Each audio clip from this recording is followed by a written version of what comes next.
The City of God, by St. Augustine of Hippo, Book 4, Chapter 1. Having begun to speak of the city of God, I have thought it necessary first of all to reply to its enemies, who, eagerly pursuing earthly joys and gaping after transitory things, throw the blame of all the sorrow they suffer in them, rather through the compassion of God in admonishing than his severity in punishing, on the Christian religion, which is the one salutary and true religion. And since there is among them also an unlearned rabble, they are stirred up as by the authority of the learned to hate us more bitterly, thinking in their inexperience that things which have happened unwontedly in their days were not wont to happen in other times gone by. And whereas this opinion of theirs is confirmed even by those who know that it is false, and yet dissemble their knowledge in order that they may seem to have just cause for murmuring against us, it was necessary, from books in which their authors recorded and published the history of bygone times, that it might be known, to demonstrate that it is far otherwise than they think, and at the same time to teach that the false gods whom they openly worshipped, or still worship in secret, are most unclean spirits, and most malignant and deceitful demons, even to such a pitch that they take delight in crimes, which, whether real or only fictitious, are yet their own, which it has been their will to have celebrated in honor of them at their own festivals, so that human infirmity cannot be called back from the perpetration of damnable deeds, so long as authority is furnished for imitating them that seems even divine. These things we have proved not from our own conjectures, but partly from recent memory, because we ourselves have seen such things celebrated, and to such deities, partly from the writings of those who have left these things on record to posterity, not as if in reproach, but as in honor of their own gods. Thus Varro, a most learned man among them, and of the weightiest authority, when he made separate books concerning things human and things divine, distributing some among the human, others among the divine, according to the special dignity of each, placed the scenic plays not at all among things human, but among things divine. Though certainly, if only there were good and honest men in the state, the scenic plays ought not to be allowed even among things human. And this he did not on his own authority, but because, being born and educated at Rome, he found them among the divine things. Now, as we briefly stated in the end of the first book what we intended afterwards to discuss, and as we have disposed of a part of this in the next two books, we see what our readers will expect us now to take up. Chapter 2. We had promised, then, that we would say something against those who attribute the calamities of the Roman Republic to our religion, and that we would recount the evils, as many and great as we could remember or might deem sufficient, which that city, or the provinces belonging to its empire, had suffered before their sacrifices were prohibited, all of which would beyond doubt have been attributed to us, if our religion had either already shone on them, or had thus prohibited their sacrilegious rites. These things we have, as we think, fully disposed of in the second and third books, treating in the second of evils and morals, which alone or chiefly are to be accounted evils, and in the third of those which only fools dread to undergo, namely those of the body or of outward things, which for the most part the good also suffer. But those evils by which they themselves become evil, they take, I do not say patiently, but with pleasure. And how few evils have I related concerning that one city and its empire, not even all down to the time of Caesar Augustus?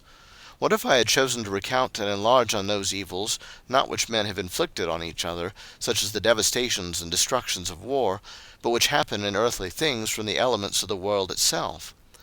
Of such evils Apuleius speaks briefly in one passage of that book which he wrote, De Mundo, saying that all earthly things are subject to change, overthrow, and destruction. For, to use his own words, by excessive earthquakes the ground has burst asunder, and cities with their inhabitants have been clean destroyed. By sudden rains whole regions have been washed away. Those also which formerly had been continents have been insulated by strange and new-come waves, and others by the subsiding of the sea have been made passable by the foot of man. By winds and storms cities have been overthrown, fires have flashed forth from the clouds, by which regions in the east being burnt up have perished, and on the western coasts the like destructions have been caused by the bursting forth of waters and floods. So formerly from the lofty craters of Etna rivers of fire kindled by God have flowed like a torrent down the steeps. If I had wished to collect from history wherever I could these and similar instances, where should I have finished what happened even in those times before the name of Christ had put down those of their idols, so vain and hurtful to true salvation?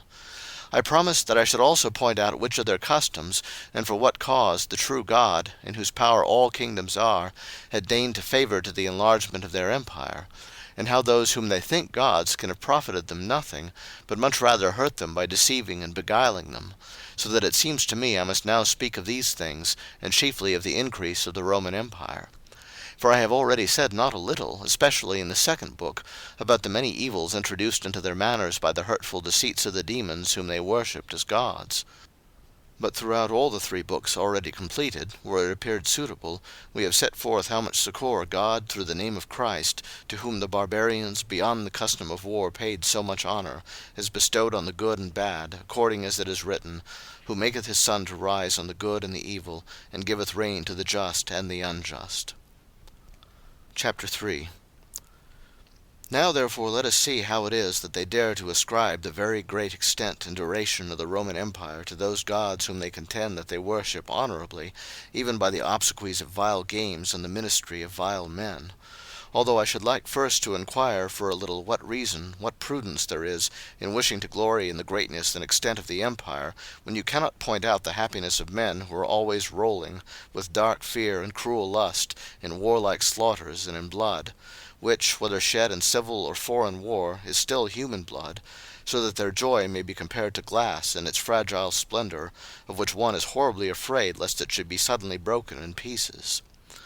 That this may be more easily discerned, let us not come to naught by being carried away with empty boasting, or blunt the edge of our attention by loud-sounding names of things, when we hear of peoples, kingdoms, provinces. But let us suppose a case of 2 men, for each individual man, like one letter in a language, is as it were the element of a city or kingdom, however far spreading in its occupation of the earth. Of these 2 men let us suppose that one is poor, or rather of middling circumstances, the other is very rich. But the rich man is anxious with fears, pining with discontent, burning with covetousness, never secure, always uneasy, panting from the perpetual strife of his enemies, adding to his patrimony indeed by these miseries to an immense degree, and by these additions also heaping up most bitter cares. But that other man of moderate wealth is contented with a small and compact estate, most dear to his own family, enjoying the sweetest peace with his kindred neighbours and friends, in piety religious, benignant in mind, healthy in body, in life frugal, in manners chaste, in conscience secure. I know not whether any one can be such a fool that he dare hesitate which to prefer. As therefore in the case of these 2 men, so in 2 families, in 2 nations, in 2 kingdoms, this test of tranquillity holds good, and if we apply it vigilantly and without prejudice, we shall quite easily see where the mere show of happiness dwells, and where real felicity. Wherefore, if the true God is worshipped, and if he is served with genuine rights and true virtue, it is advantageous that good men should long reign both far and wide. Nor is this advantageous so much to themselves as to those over whom they reign. For so far as concerns themselves, their piety and probity, which are great gifts of God, suffice to give them true felicity, enabling them to live well the life that now is, and afterwards to receive that which is eternal. In this world, therefore, the dominion of good men is profitable, not so much for themselves as for human affairs. But the dominion of bad men is hurtful chiefly to themselves who rule, for they destroy their own souls by greater license and wickedness, while those who are put under them in service are not hurt except by their own iniquity. For to the just all the evils imposed on them by unjust rulers are not the punishment of crime, but the test of virtue. Therefore the good man, although he is a slave, is free, but the bad man, even if he reigns, is a slave, and that not of one man, but, what is far more grievous, of as many masters as he has vices. Of which vices, when the divine Scripture treats, it says, For of whom any man is overcome, to the same he is also the bondslave. Chapter 4. Justice being taken away, then, what are kingdoms but great robberies? For what are robberies themselves but little kingdoms? The band itself is made up of men. It is ruled by the authority of a prince, it is knit together by the pact of the confederacy. The booty is divided by the law agreed on. If by the admittance of abandoned men this evil increases to such a degree that it holds places, fixes abodes, takes possession of cities, and subdues peoples, it assumes the more plainly the name of a kingdom, because the reality is now manifestly conferred on it, not by the removal of covetousness, but by the addition of impunity. Indeed, that was an apt and true reply which was given to Alexander the Great by a pirate who had been seized. For when that king had asked the man what he meant by keeping a hostile possession of the sea, he answered with bold pride, "What thou meanest by seizing the whole earth. But because I do it with a petty ship, I am called a robber, whilst thou who dost it with a great fleet art styled emperor." Chapter 5. I shall not therefore stay to inquire what sort of men Romulus gathered together, seeing he deliberated much about them; how, being assumed out of that life they led into the fellowship of his city, they might cease to think of the punishment they deserved, the fear of which had driven them to greater villainies, so that henceforth they might be made more peaceable members of society. But this I say, that the Roman Empire, which by subduing many nations had already grown great and an object of universal dread, was itself greatly alarmed, and not only with much difficulty avoided a disastrous overthrow, because a mere handful of gladiators in Campania, escaping from the games, had recruited a great army, appointed 3 generals, and most widely and cruelly devastated Italy. Let them say what god aided these men, so that from a small and contemptible band of robbers they attained to a kingdom feared even by the Romans, who had such great forces and fortresses. Or will they deny that they were divinely aided because they did not last long? As if indeed the life of any man whatever lasted long. In that case too the gods aid no one to reign, since all individuals quickly die. Nor is sovereign power to be reckoned a benefit, because in a little time in every man, and thus in all of them one by one, it vanishes like a vapor. For what does it matter to those who worship the gods under Romulus and are long since dead, that after their death the Roman Empire has grown so great, while they plead their causes before the powers beneath? Whether those causes are good or bad, it matters not to the question before us. And this is to be understood of all those who carry with them the heavy burden of their actions, having in the few days of their life swiftly and hurriedly passed over the stage of the imperial office, although the office itself has lasted through long spaces of time, being filled by a constant succession of dying men. If, however, even those benefits which last only for the shortest time are to be ascribed to the aid of the gods, these gladiators were not a little aided, who broke the bonds of their servile condition, fled, escaped, raised a great and most powerful army, obedient to the will and orders of their chiefs, and much feared by the Roman majesty, and remaining unsubdued by several Roman generals, seized many places, and having won very many victories, enjoyed whatever pleasures they wished, and did what their lust suggested, and, until at last they were conquered, which was done with the utmost difficulty, lived sublime and dominant. But let us come to greater matters. Chapter 6. Justinus, who wrote Greek or rather foreign history in Latin, and briefly, like Trogus Pompeius, whom he followed, begins his work thus. In the beginning of the affairs of peoples and nations, the government was in the hands of kings, who were raised to the height of this majesty not by courting the people, but by the knowledge good men had of their moderation. The people were held bound by no laws, the decisions of the princes were instead of laws. It was the custom to guard rather than to extend the boundaries of the empire, and kingdoms were kept within the bounds of each ruler's native land. Ninus, king of the Assyrians, first of all, through new lust of empire, changed the old and, as it were, ancestral custom of nations. He first made war on his neighbors, and wholly subdued as far as to the frontiers of Libya the nations as yet untrained to resist. And a little after he says, Ninus established by constant possession the greatness of the authority he had gained. Having mastered his nearest neighbors, he went on to others, strengthened by the accession of forces, and by making each fresh victory the instrument of that which followed, subdued the nations of the whole East. Now with whatever fidelity to fact either he or Trogus may in general have written, for that they sometimes told lies is shown by other more trustworthy writers, yet it is agreed among other authors that the kingdom of the Assyrians was extended far and wide by King Ninus. And indeed it lasted so long that the Roman Empire has not yet attained the same age.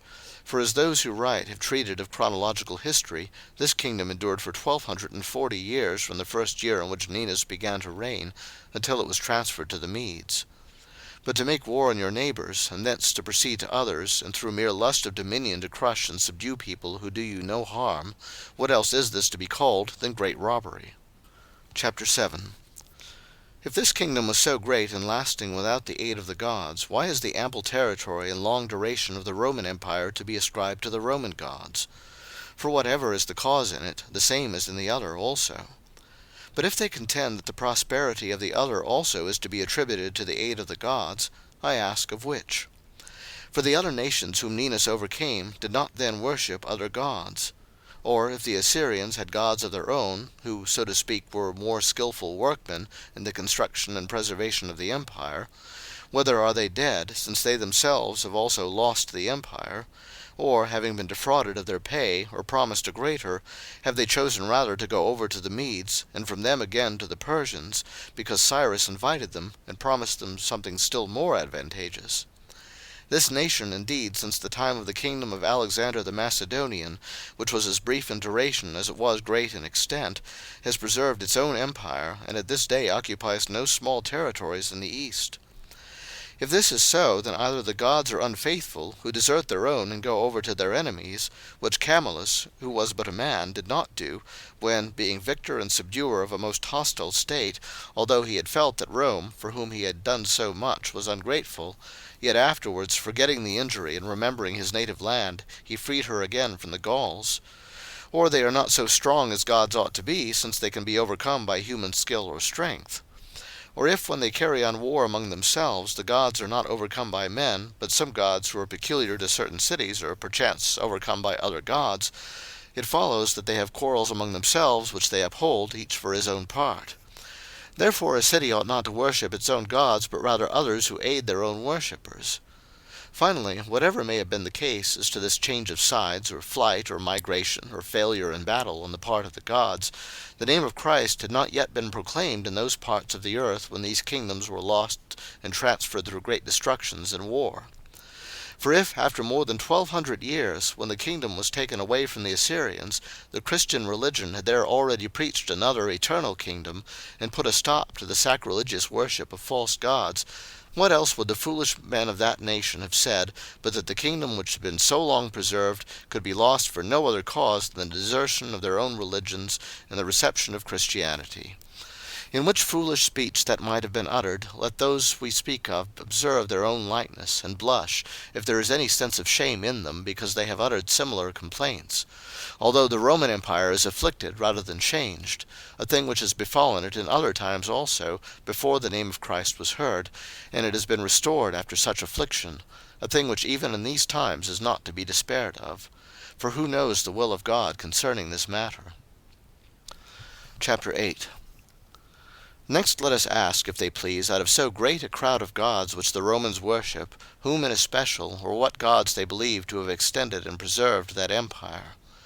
Now surely of this work, which is so excellent and so very full of the highest dignity, they dare not ascribe any part to the goddess Cloacina, or to Volupia, who has her appellation from voluptuousness, or to Libentina, who has her name from lust, or to Vaticanus, who presides over the screaming of infants, or to Conina, who rules over their cradles.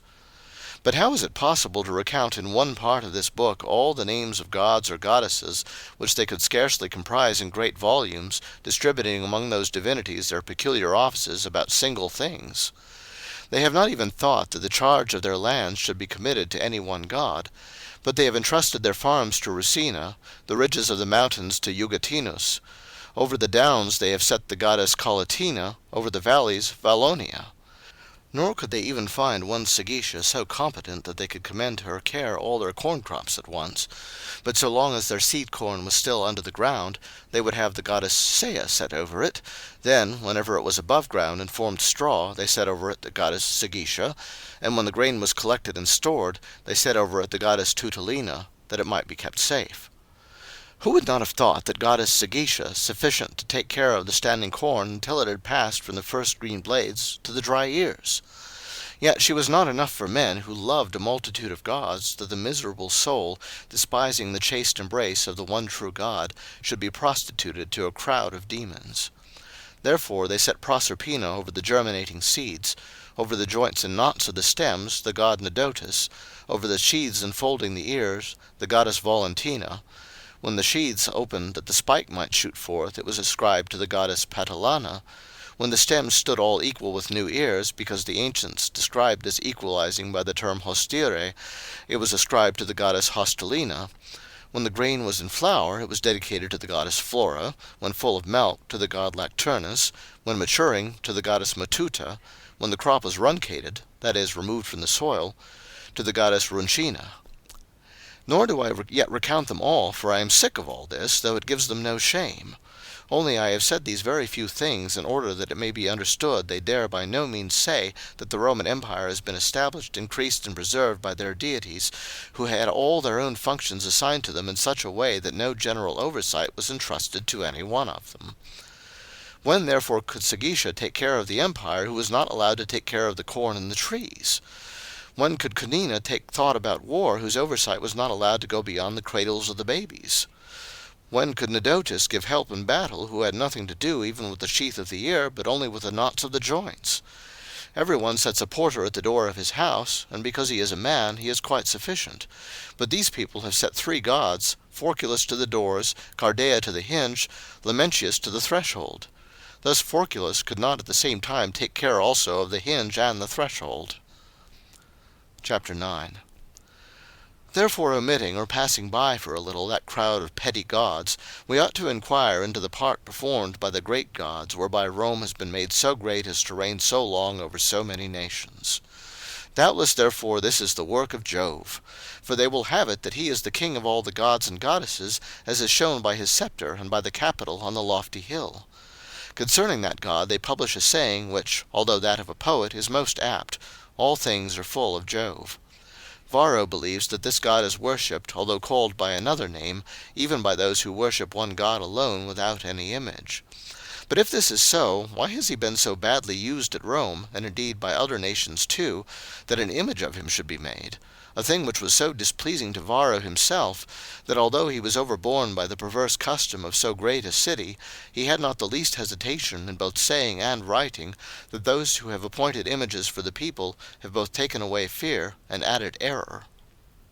Chapter 10. Why also is Juno united to him as his wife, who is called at once sister and yokefellow? Because, say they, we have Jove in the ether, Juno in the air, and these 2 elements are united, the one being superior, the other inferior. It is not he, then, of whom it is said, all things are full of Jove, if Juno also fills some part. Does each fill either, and are both of this couple in both of these elements, and in each of them at the same time? Why then is the ether given to Jove, the air to Juno? Besides, these 2 should have been enough. Why is it that the sea is assigned to Neptune, the earth to Pluto? And that these also might not be left without mates, Salacia is joined to Neptune, Proserpine to Pluto. For they say that as Juno possesses the lower part of the heavens, that is, the air, so Salacia possesses the lower part of the sea, and Proserpine the lower part of the earth. They seek how they may patch up these fables, but they find no way. For if these things were so, their ancient sages would have maintained that there are 3 chief elements of the world, not 4, in order that each of the elements might have a pair of gods.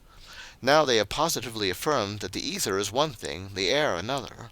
But water, whether higher or lower, is surely water. Suppose it ever so unlike, can it ever be so much so as no longer to be water?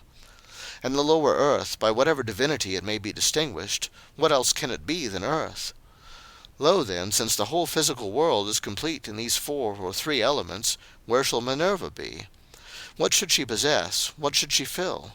For she is placed in the Capitol along with these 2, although she is not the offspring of their marriage. Or if they say that she possesses the higher part of the ether, and on that account the poets have feigned that she sprang from the head of Jove, why then is she not rather reckoned the queen of the gods because she is superior to Jove? Is it because it would be improper to set the daughter before the father? Why then is not that rule of justice observed concerning Jove himself towards Saturn? Is it because he was conquered? Have they fought then? By no means, say they, that is an old wife's fable. Lo, we are not to believe fables, and must hold more worthy opinions concerning the gods. Why then do they not assign to the father of Jove a seat, if not of higher, at least of equal honor? Because Saturn, they say, is length of time. Therefore they who worship Saturn worship time, and it is insinuated that Jupiter, the king of the gods, was born of time. For is anything unworthy said when Jupiter and Juno are said to have been sprung from time, if he is the heaven and she is the earth, since both heaven and earth have been made and are therefore not eternal? For their learned and wise men have this also in their books. Nor is that saying taken by Virgil out of poetic figments, but out of the books of philosophers. Then Ether, the Father Almighty, in copious showers descended into his spouse's glad bosom, making it fertile, that is, into the bosom of Tellus, or the earth. Although here also they will have it that there are some differences, and think that in the earth herself Terra is one thing, Tellus another, and Telumo another. And they have all these as gods, called by their own names, distinguished by their own offices, and venerated with their own altars and rites. This same earth also they call the mother of the gods, so that even the fictions of the poets are more tolerable, if, according not to their poetical but sacred books, Juno is not only the sister and wife, but also the mother of Jove. The same earth they worship as Ceres, and also as Vesta, while they yet more frequently affirm that Vesta is nothing else than fire, pertaining to the hearths, without which the city cannot exist. And therefore virgins are wont to serve her, because as nothing is born of a virgin, so nothing is born of fire. But all this nonsense ought to be completely abolished and extinguished by him who is born of a virgin. For who can bear that, while they ascribe to the fire so much honor, and as it were chastity, they do not blush sometimes even to call Vesta Venus, so that honored virginity may vanish in her handmaidens? For if Vesta is Venus, how can virgins rightly serve her by abstaining from venery? Are there two Venuses, the one a virgin, the other not a maid? Or rather, are there three, one the goddess of virgins, who is also called Vesta, another the goddess of wives, and another of harlots? To her also the Phoenicians offered a gift by prostituting their daughters before they united them to husbands. Which of these is the wife of Vulcan? Certainly not the virgin, since she has a husband.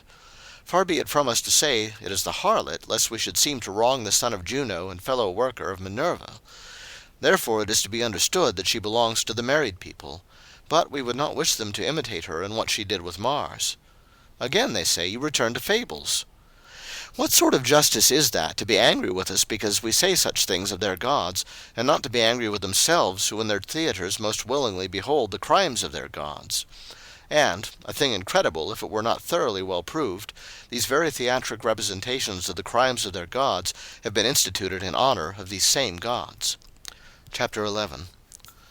Let them therefore assert as many things as ever they please in physical reasonings and disputations.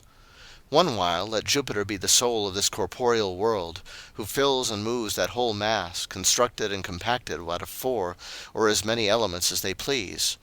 Another while let him yield to his sister and brothers their parts of it. Now let him be the ether, that from above he may embrace Juno, the air spread out beneath. Again, let him be the whole heaven along with the air, and impregnate with fertilizing showers and seeds the earth, as his wife, and at the same time his mother, for this is not vile in divine beings. And yet again, that it may not be necessary to run through them all, let him, the one God, of whom many think it has been said by a most noble poet, "For God pervadeth all things, all lands, and the tracts of the sea, and the depth of the heavens." Let it be he who in the ether is Jupiter, in the air Juno, in the sea Neptune, in the lower parts of the sea Salacia, in the earth Pluto, in the lower part of the earth Proserpine, on the domestic hearths Vesta, in the furnace of the workmen Vulcan, among the stars Sol and Luna and the stars, in divination Apollo, in merchandise Mercury, in Janus the initiator, in Terminus the terminator, Saturn in time, Mars and Bellona in war, Liber in vineyards, Ceres in cornfields, Diana in forests, Minerva in learning.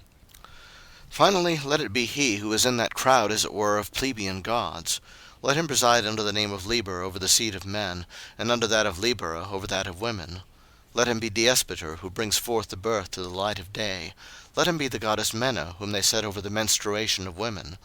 Let him be Lucina, who is invoked by women in childbirth.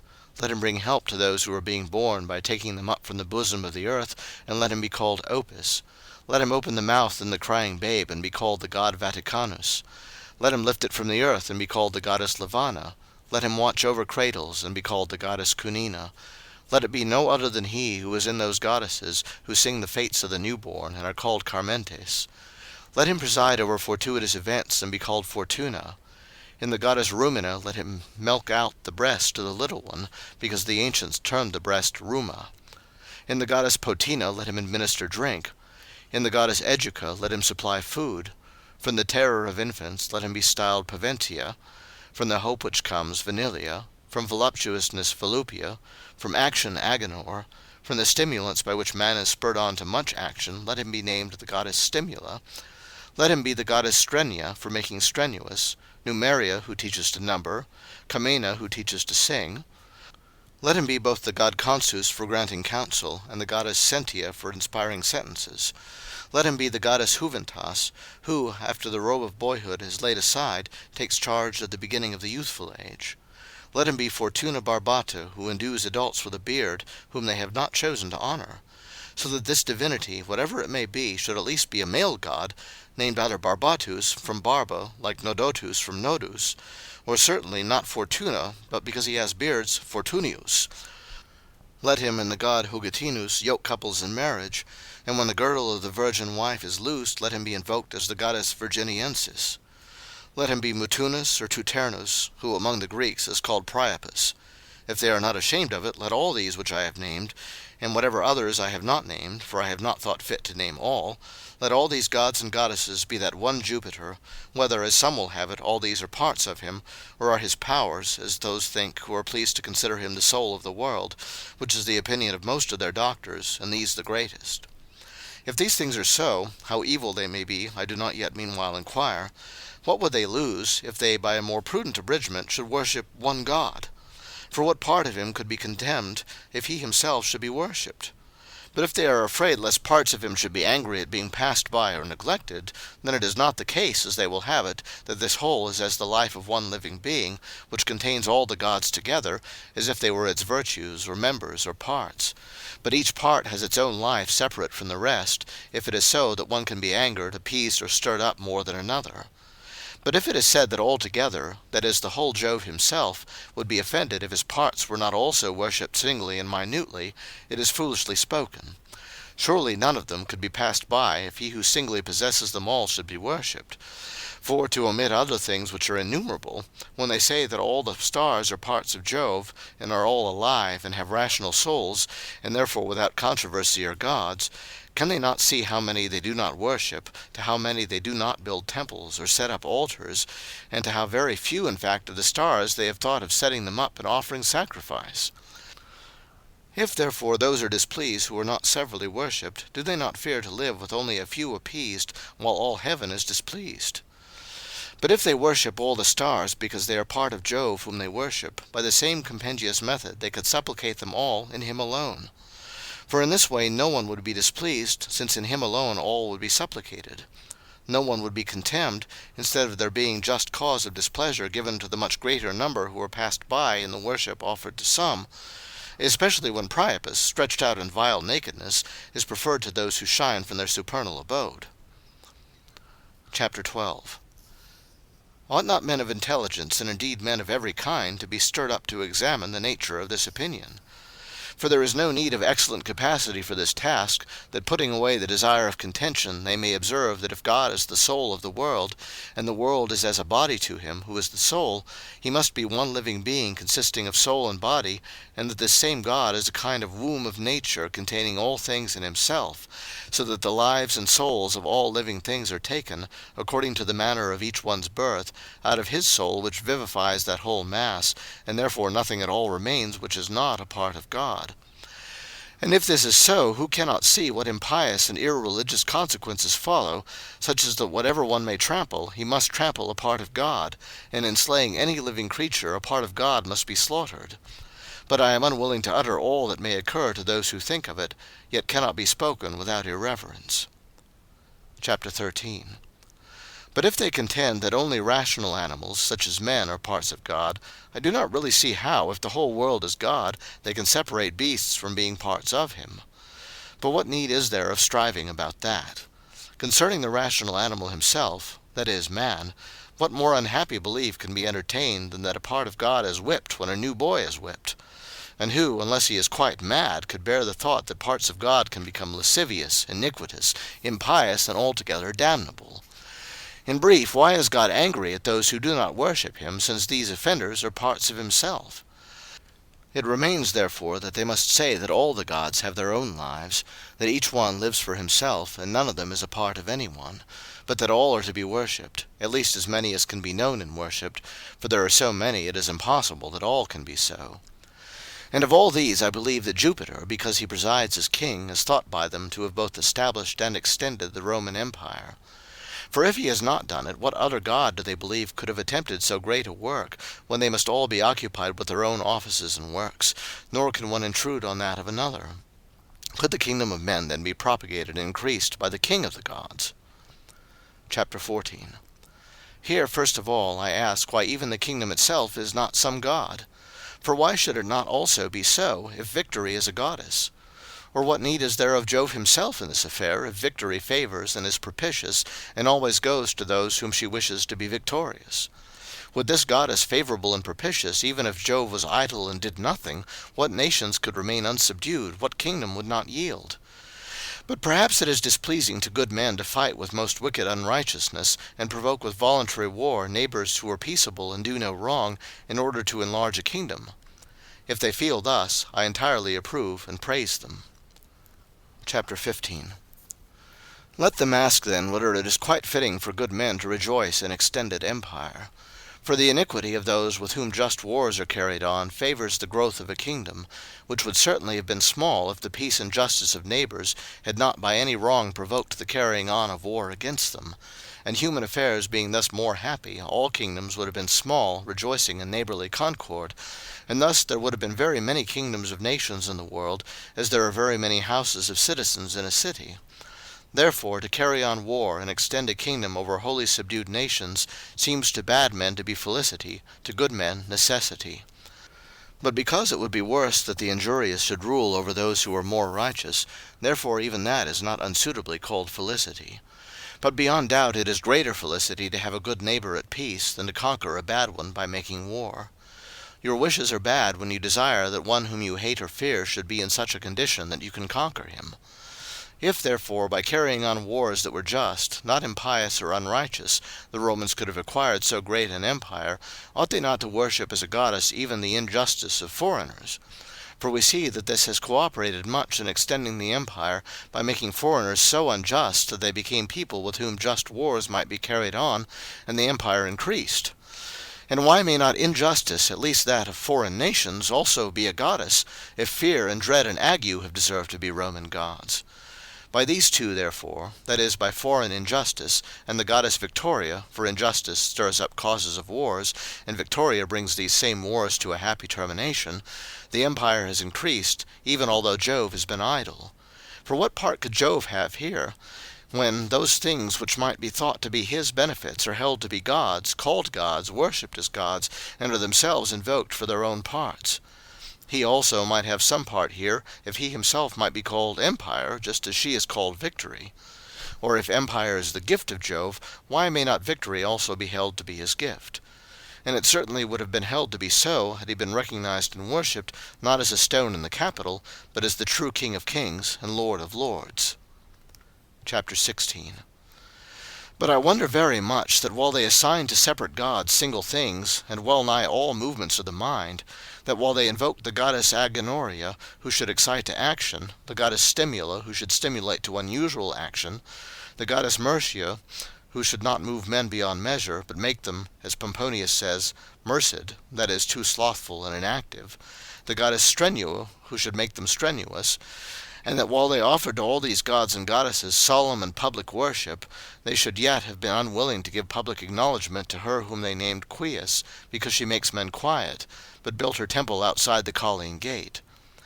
Whether was this a symptom of an unquiet mind, or rather was it thus intimated, that he who should persevere in worshipping that crowd, not to be sure of gods, but of demons, could not dwell with quiet? To which the true physician calls, saying, Learn of me, for I am meek and lowly in heart, and ye shall find rest unto your souls. Chapter 17.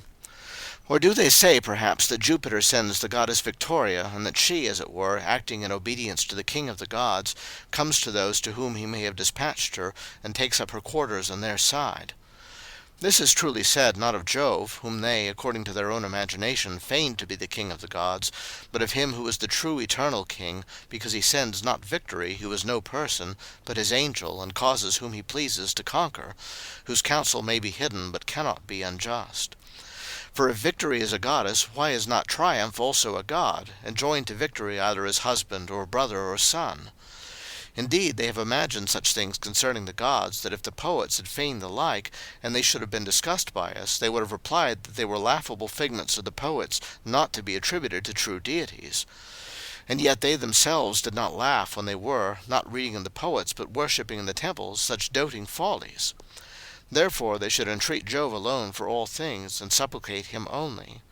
For if victory is a goddess, and is under him as her king, wherever he might have sent her, she could not dare to resist and do her own will rather than his. Chapter 18. What shall we say besides of the idea that Felicity also is a goddess?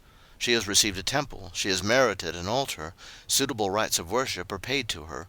She alone then should be worshipped, for where she is present, what good thing can be absent? But what does a man wish, that he thinks Fortune also a goddess, and worships her? Is felicity one thing, fortune another? Fortune indeed may be bad as well as good, but felicity, if it could be bad, would not be felicity. Certainly we ought to think all the gods of either sex, if they also have sex, are only good. This says Plato, this say other philosophers, this say all estimable rulers of the republic and the nations. How is it then that the goddess Fortune is sometimes good, sometimes bad? Is it perhaps the case that when she is bad she is not a goddess, but is suddenly changed into a malignant demon? How many Fortunes are there then? Just as many as there are men who are fortunate, that is, of good fortune. But since there must also be very many others who at the very same time are men of bad fortune, could she, being one and the same fortune, be at the same time both good and bad, the one to these, the other to those? She who is the goddess, is she always good? Then she herself is Felicity. Why then are two names given her? Yet this is tolerable, for it is customary that one thing should be called by two names. But why different temples, different altars, different rituals? There is a reason, say they, because Felicity is she whom the good have by previous merit. But Fortune, which is termed good without any trial of merit, befalls both good and bad men fortuitously, whence also she is named Fortune. How therefore is she good, who without any discernment comes both to the good and to the bad? Why is she worshipped, who is thus blind, running at random on any one whatever, so that for the most part she passes by her worshippers, and cleaves to those who despise her? Or if her worshippers profit somewhat, so that they are seen by her and loved, then she follows merit, and does not come fortuitously. What then becomes of that definition of fortune? What becomes of the opinion that she has received her very name from fortuitous events? For it profits one nothing to worship her if she is truly Fortune. But if she distinguishes her worshippers so that she may benefit them, she is not Fortune. Or does Jupiter send her too whither he pleases? Then let him alone be worshipped, because Fortune is not able to resist him when he commands her, and sends her where he pleases. Or at least let the bad worship her, who do not choose to have merit by which the goddess Felicity might be invited.